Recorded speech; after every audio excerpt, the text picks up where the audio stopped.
معزز ناظرین و سامعین، نماز پنجگانہ میں قرآن مجید سمجھ کر پڑھنے کا جو سلسلہ ہم نے شروع کیا، آج اس کی 18ویں نشست ہے اور یہ سورۃ البقرہ کی آیت نمبر 282 کا 5واں لیکچر ہے۔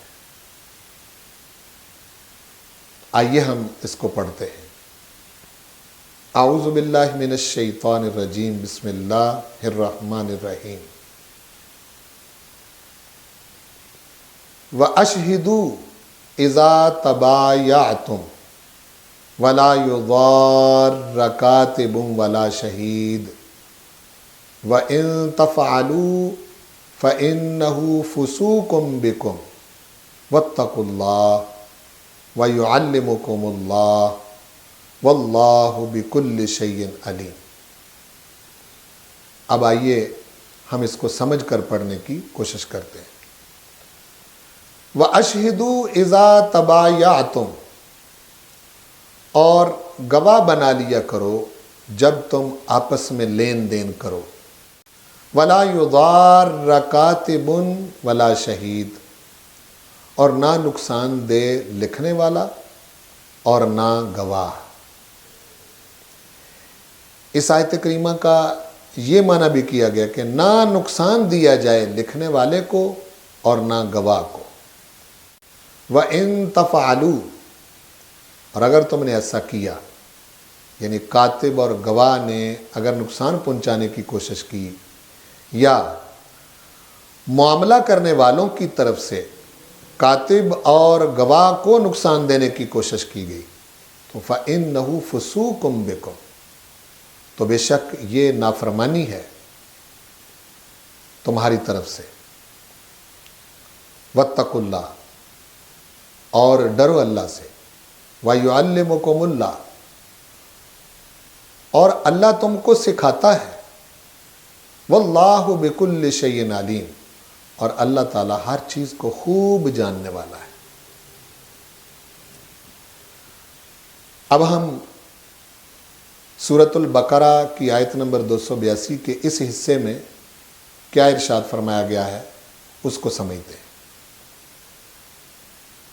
اس آیت مبارکہ کے پچھلے لیکچرز کے ساتھ ربط قائم کرتے ہوئے سمجھیں کہ پہلے دستاویز لکھنے کا حکم دیا، لکھے کون یہ بھی بتایا، لکھوائے کون یہ بھی بتایا، اس کے اوپر گواہیاں قائم کی جائیں یہ بھی بتایا، اور پھر یہ بھی فرمایا کہ چھوٹا ہو یا بڑا ہو معاملہ اس کو ضرور لکھو، اور یہ بھی بتایا کہ کہاں لکھنے کی ضرورت نہیں ہے۔ اب ارشاد فرمایا جا رہا ہے کہ جب تم آپس میں قرض یا ادار کا لین دین کرو تو گواہی قائم کر لیا کرو،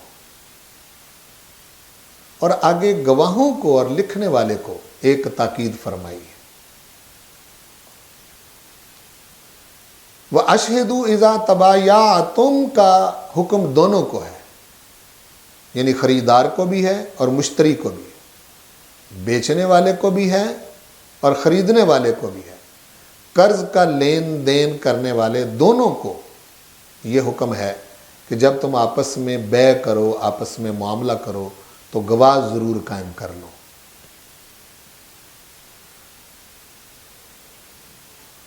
اب لکھنے والا جو ہے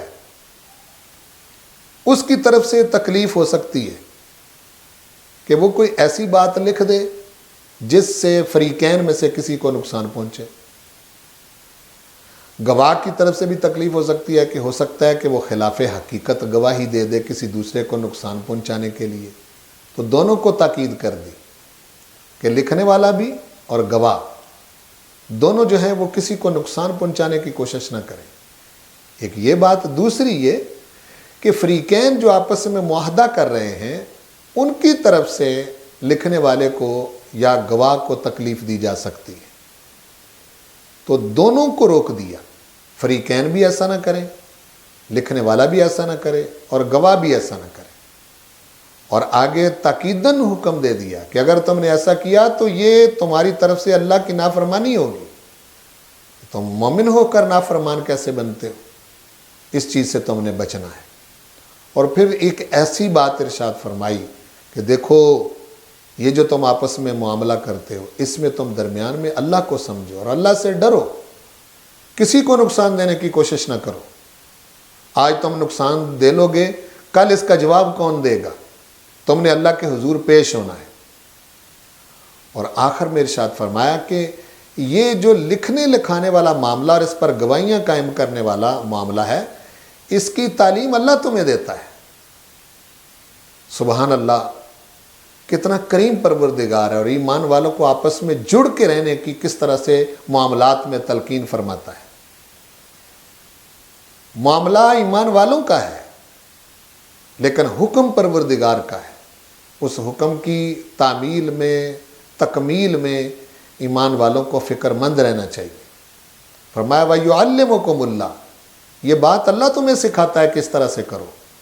اور باقی یہ بات بہت ساری چیزیں جو ہیں وہ لکھنے لکھانے میں بھی نہیں آتی، تو ارشاد فرما دیا کہ وَاللَّهُ بِكُلِّ شَيْءٍ عَلِيمٌ، اللہ تعالیٰ ہر چیز کو خوب جانتا ہے۔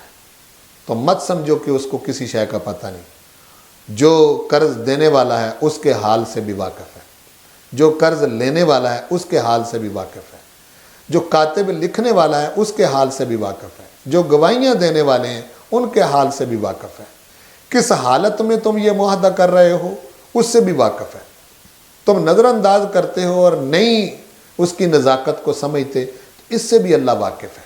تو واللہ بکل شیء علیم نے یہ بات سمجھا دی کہ جب وہ تمہارے ہر حال سے واقف ہے تو پھر لکھنے میں اللہ کی ذات کو پیش نظر رکھتے ہوئے انصاف کو برقرار رکھو، انصاف قائم کرو، انصاف قائم کرو۔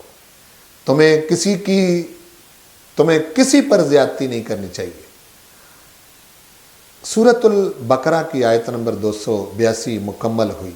ہم نے اس کو 5 حصوں میں تقسیم کر کے سمجھنے کی کوشش کی، تو آپ اس کو پہلے 5 حصوں میں تقسیم کر کے یاد کریں، پھر اس کو نمازوں میں پڑھنے کی کوشش کریں۔ یہ آیت لمبی ضرور ہے لیکن ایمان والوں کی زندگی کے ساتھ اس کا اتنا اہم حصہ جڑا ہوا ہے کہ اگر ہم اس پر عمل کر لیں تو ایک دوسرے پر زیادتی کا سوال ہی پیدا نہیں ہوتا، اور مسلم معاشرہ امن اور سکون اور عافیت کا گہوارہ بن جاتا ہے۔ پروردگار ہمیں قرآن مجید کو پڑھ کر سمجھنے اور سمجھ کر پڑھنے کی توفیق نصیب فرمائے۔